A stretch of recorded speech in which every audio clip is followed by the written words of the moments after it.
Assalamualaikum warahmatullahi wabarakatuh. Sampurasun seluruh semuanya, para pecinta mistis, para pecinta budaya. Ketemu lagi bersama kami di channel lokalitas yang akan membahas kultur dan paranormal activity. Konteksnya fleksibilitas menuju terbatas dan melampauinya. Tetap pantengin terus karena kita akan membahas satu hal yang sangat populer di masyarakat, yaitu mantra cinta.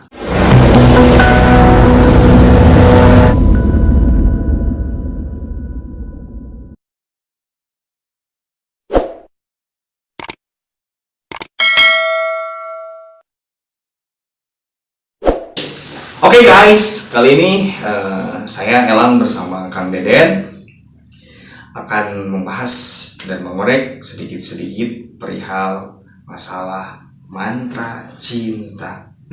Oke, berkaitan dengan mantra cinta yang sering populer di masyarakat, berarti konteksnya adalah pelet mungkin ya Kang Deden ya? Bisa jadi pelet, bisa juga pengasihan. Oke, berarti dua konteks ini berbeda dong, antara pelet dengan pengasihan. Tapi yang mau saya tanyakan, apa yang disebut dengan mantra itu apa sih sebenarnya? Kalau menurut pandangan saya pribadi ya, yang disebut mantra itu suatu rapalan, suatu sajak atau puisi, bahkan ada yang menyebut juga doa yang mengandung suatu energi yang dimana difungsikan sesuai dengan niatnya. Sesuai dengan niatnya. Ya tertentu, misalkan kan ada mantra untuk pengobatan, mantra untuk pengasihan dan lain sebagainya. Kalau menurut saya begitu sih. Mantra itu berarti konteksnya doa antara Bisa penghubung juga kita doa dengan sang pencipta gitu ya guys ya. Oke. Nah, bicara masalah pelet dan pengasihan, tadi kan disebutkannya dua. Berarti mungkin pelet dan pengasihan itu berbeda. Nah, pelet itu apa sebenarnya? Kalau menurut saya pribadi, yang disebut pelet itu ialah suatu metode untuk memikat, tapi dikhususkan. Misalkan untuk cewek, untuk dijadikan istri mah, dijadikan pasangan hidup mah, karena rasa sayang yang begitu besar sehingga menggunakan cara yang yaitu yang tadi pelet. Jadi untuk mempermudah aja, dipercaya seperti itu. Kalau pengasihan itu seperti apa? Contoh kecilnya kalau menurut saya pribadi itu seperti mahabbah. Pengasihan, jadi pengasihan akbar bisa untuk umum, bisa juga untuk atasan dan lain sebagainya lah. Jadi difungsikan untuk umum, bisa juga untuk khusus, cuman berbeda. Kalau menurut saya pelet itu lebih ke cenderung khusus personal gitu. Jadi kalau kita bicara masalah pengasihan itu lebih mendongkrak daya tarik seseorang, ya, ya seperti itu. Karisma gitu kan. Mengangkat lagi. Bolehkah sebenarnya kita menggunakan pelet? Ya boleh-boleh saja, asalkan dengan catatan ya dosa ditanggung sendiri. Begitu. Berarti bisa ketika seseorang memelet seseorang, itu juga bisa jadi positif, bisa jadi negatif, tergantung personalnya masing-masing juga kan gitu. Tapi kalau baik mah nggak apa-apa mungkin ya. Nggak apa-apa. Kalau tujuannya untuk baik bisa jadi nggak apa-apa. Kalau misalkan dinikahi terus dinafkahi sesuai dengan aturan lah gitu. Untuk meningkatkan daya tarik, misalkan set pelet aja gitu, tapi dengan syarat dinikahi. Ya kalau menurut saya pribadi gak apa-apa kalau niat tujuannya baik gitu kan. Jadi sebenarnya gak apa-apa kalau mau pakai pelet pun ya, asal di jalur yang positif gitu kan ya. Iya. Nah, sebenarnya bagaimana sih mekanisme pelet ini berfungsi itu seperti apa? Apakah ada tata cara khusus agar semisalkan kita punya doanya, mantranya gitu ya, terus kita pakai agar ngefek ini sama si orangnya? Apakah ada tata cara khusus atau mungkin cara menggunakan ritual tertentu? Apakah ada gitu? Pasti ada. Ada. Tergantung gurunya juga kan. Beda suatu keilmuan, beda guru, beda tata cara. Pasti ada lah gitu. Tata cara ritual seperti bla bla bla bla bla pasti memang ada. Adapun kan yang seperti kayak mantra tuh melalui media kayak minyak dan lain-lain. Oh, jadi ketika kita membahas pelet itu sebenarnya bukan hanya rapalan mantra juga ya? Bukan. Ada juga seperti medianya ya. Media pelet itu biasanya apa aja? Kayak seperti minyak. Kalau berdasarkan yang saya telusuri itu ya, kayak minyak. Terus apa lagi sih? benda-benda lah kayak keris-keris gitu kecil, ya. wapak, semak mesem yang tenar itu kan punya semak mesem dan lain-lain, itu mah hanyalah sarana saja. Sama ya, kembali lagi kepada sang pencipta gitu. Jadi berarti pelet ini tergantung gurunya, tergantung ilmunya, tata caranya pun berbeda-beda. Iya. Tapi yang paling penting itu harus ada gurunya, nggak bisa sembarangan pakai aja ya kan? Iya, apalagi kita cari misalkan di Google untuk memelet si A, si B, si C, terus kita cari tuh di Google, bisa-bisa stres kalau menurut saya, karena suatu keilmuan tanpa guru itu gurunya syaitan. Gurunya setan guys. Kalau berdasarkan apa yang saya ketahui. Gitu.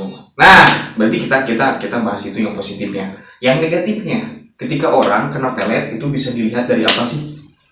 Biar orang-orang kan ada penasaran gitu. Ciri-cirinya. Ciri-ciri orang yang terkena pelet. Kalau menurut saya pribadi, tapi ya bisa misalkan tidur jadi gak ngantuk, sering pusing, ingat terus pikiran kepada orang tertentu.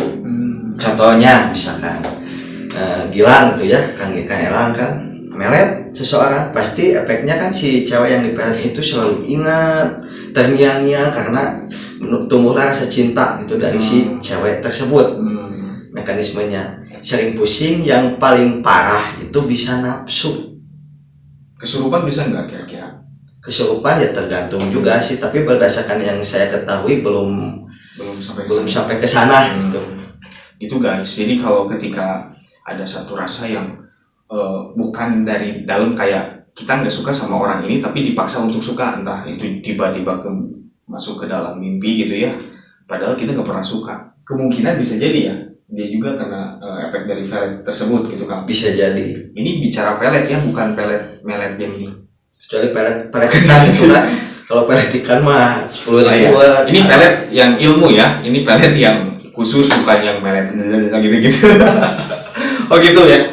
Jadi mekanismenya seperti itu. Berarti ketika diritualkan ini mempengaruhi alam bawah sadar si korban berarti ya. Disebut sadar. Cuman punya terfokus gitu pikiran si seorang cewek itu, misalkan cewek kan kebanyakan yang dipelet, ada juga cowok tapi jarang. Jadi ya kebanyakan itu selalu fokus di luar nalar. Kayak jadi nekat, misalkan nekat berani nyusul malam-malam jam berapapun, gak ingat yang dipikirannya itu cuma seorang itu aja, personal. Kalau menurut saya seperti itu. Seperti itu. Tuh guys, itu ciri-ciri orang yang kena pelet. Nah, kita tanyakan yang lebih intim lagi. Gimana caranya biar kita gak kena pelet? Atau untuk menetralisir semisalkan ada orang yang kena pelet ya. Gimana? Coba kami jelaskan. Insya Allah sih menurut saya pribadi ya, kita jangan, untuk yang beragama Islam, kita jangan lepaskan sholat. Yang pertama sholat, tulis mengaji, perbanyak istighfar ya. Cuman sebelum tidur tuh, kalau kata guru saya dulu, sebelum tidur itu kita baca dulu basmalah 21 kali, itu untuk menjaga kita sebagai pagaran, dijauhkan dari sihir, pelet termasuk dan lainnya. Itu dengan membaca basmalah 21 kali, terus doa sebelum tidur, dan jangan lupa wudhu dulu. Itu sih.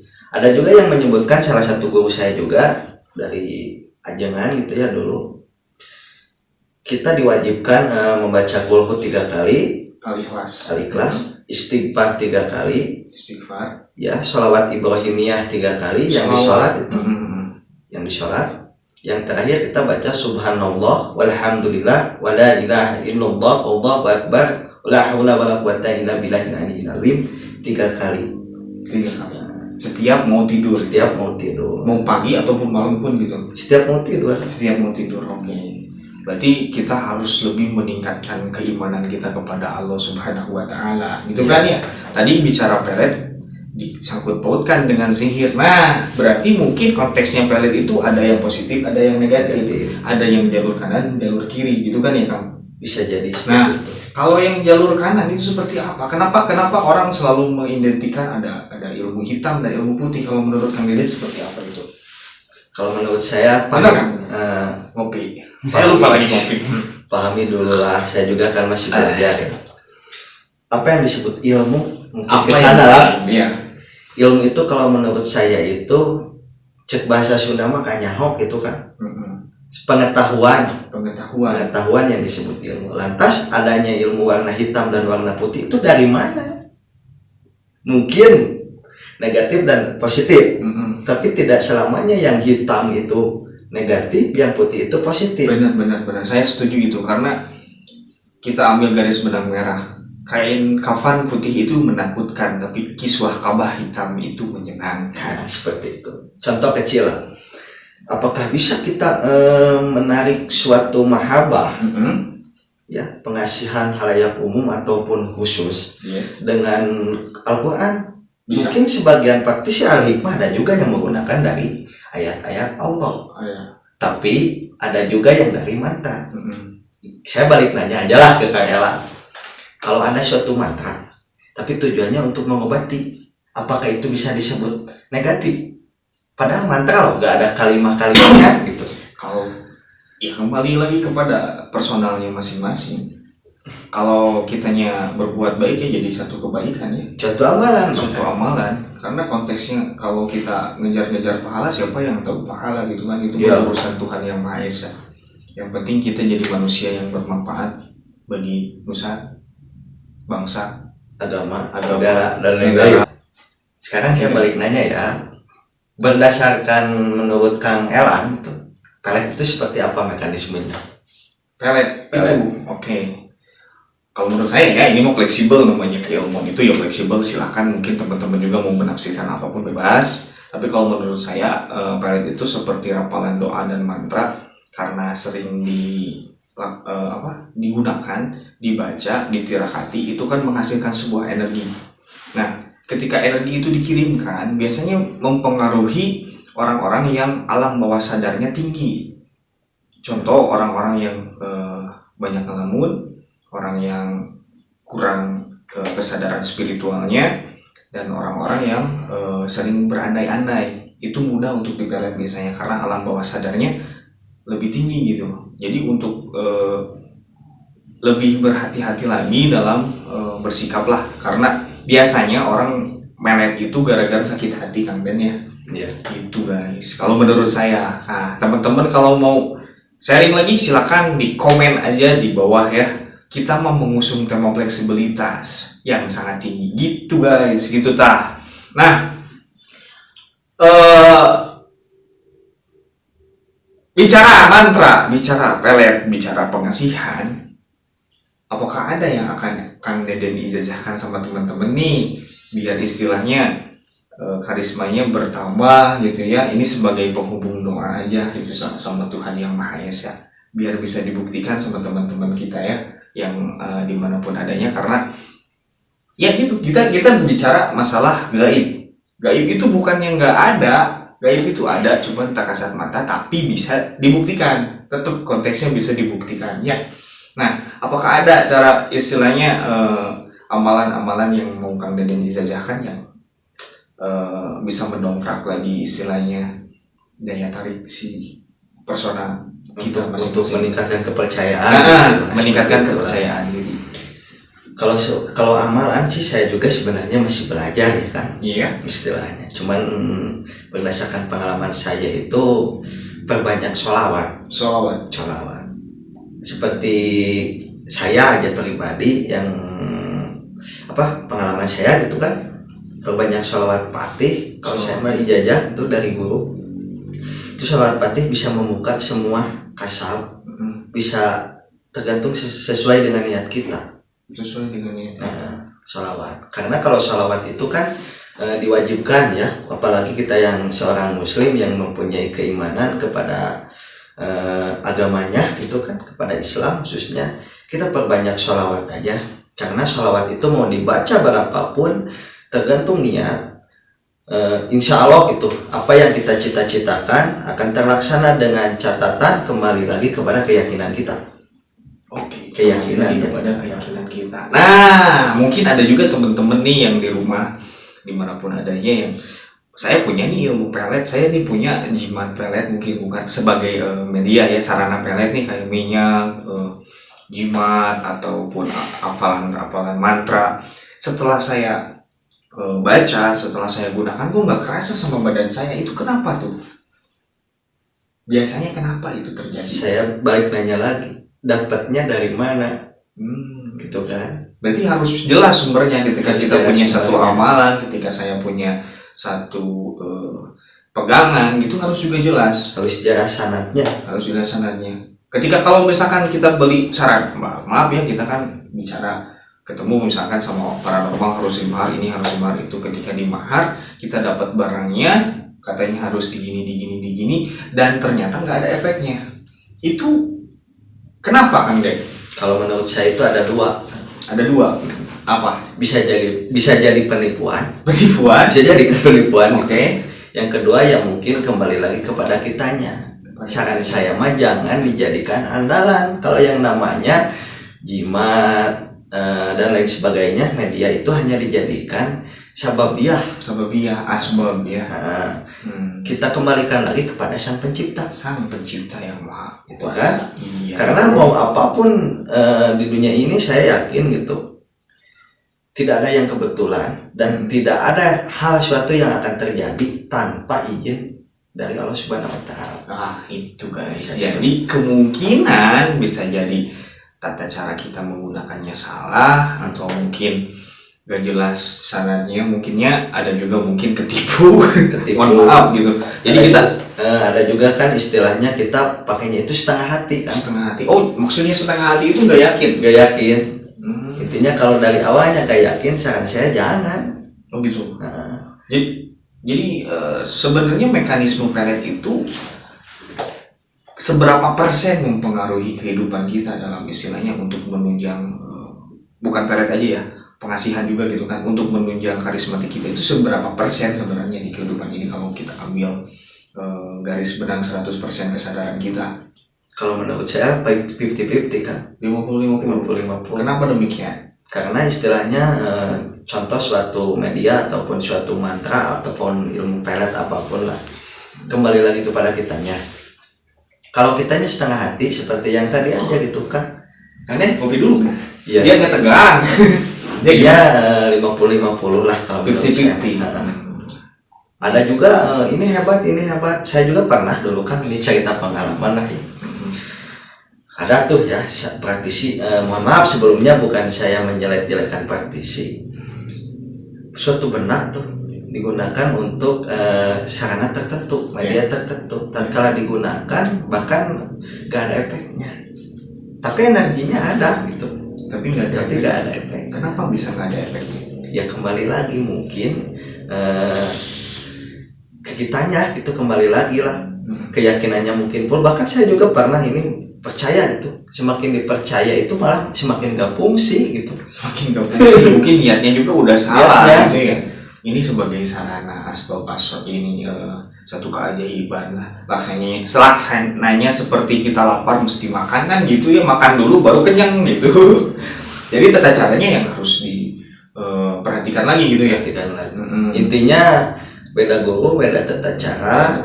Jangan sampai kasarnya itu amalan dari si A ditanyakan ke si B, gak bakalan nyambung karena beda ilmu, beda guru, beda juga tata cara. Kalau menurut saya seperti itu. Jadi kita mau mengusung fleksibilitas sebenarnya ya. Jadi jangan selalu di zaman sekarang sih ya kan, kalau menurut saya ini daripada kita pakai buat pelet, memelet dan lain-lain, kuncinya itu cuma satu teman-teman ya, ini mah itu merah delima kan. Apa itu merah delima? Merah yang nolnya 5, uang 100.000 banyak. Karena kalau kita banyak uang, secara otomatis kita dihargai lah. Dihargai, disayangi, banyak orang yang mau. Bener-bener. Tapi yang saya takutkan itu ketika kita beruang itu ganas. Iya memang. Beruang grizzly, contohnya, atau beruang kutu. Mohon maaf ini saya bercanda. Jadi intinya mah ini lah kan. Ya gimana. Ngopi dulu nggak selalu menjamin juga kan. Uang misalkan nggak selalu menjamin suatu kebahagiaan. Cuma itu mah tadi kita secara logikanya aja gitu. Kalau kita banyak uang pasti cewek mana yang nggak mau.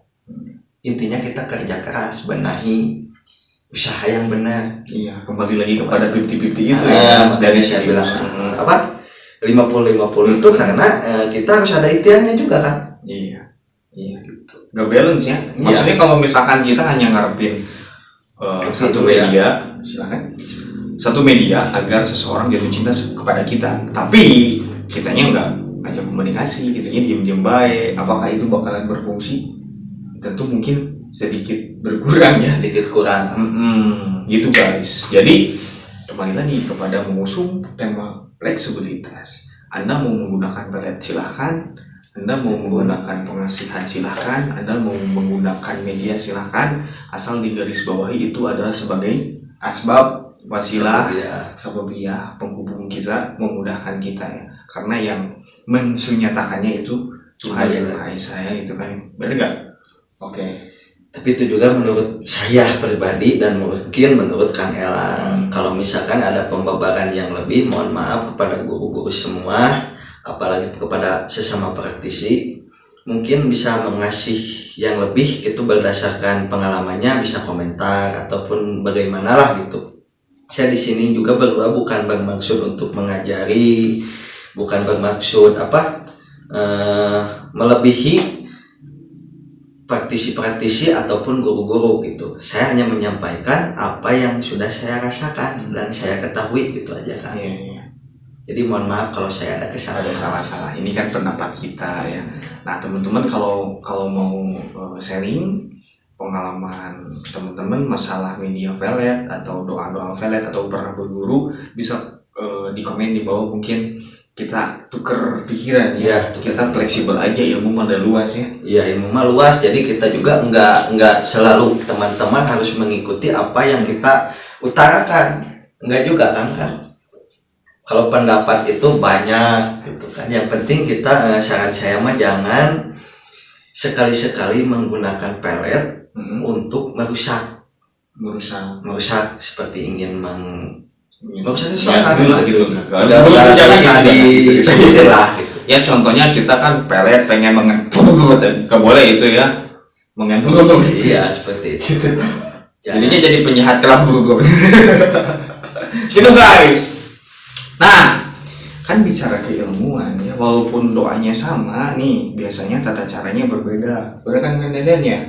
Karena lain tempat, lain tradisi juga kan gitu. Iya. Maka ya jangan, kenapa doanya sama tapi tata caranya beda, kamu salah, saya yang benar, belum tentu. Karena ilmu itu seperti kita bicara gajah di tempat gelap. Ketika satu orang berpendapat bahwa gajah itu telinganya lebar dan satunya lagi berpendapat gajah itu hidungnya panjang gitu kan, diperdebatkan, enggak, gajah itu telinganya yang besar, kata yang satunya lagi enggak, ininya yang panjang.